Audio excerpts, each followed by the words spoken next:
子犬の噛みつき無視すると悪化するパターンは、スマホを見てると噛んでくるパターン。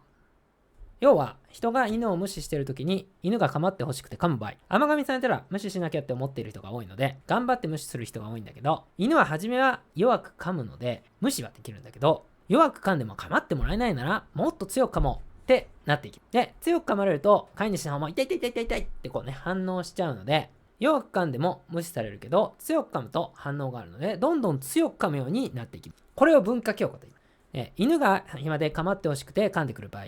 無視しても意味ないどころか悪化してしまうので、なぜ噛んでいるかちゃんと分析して対応するようにしましょう。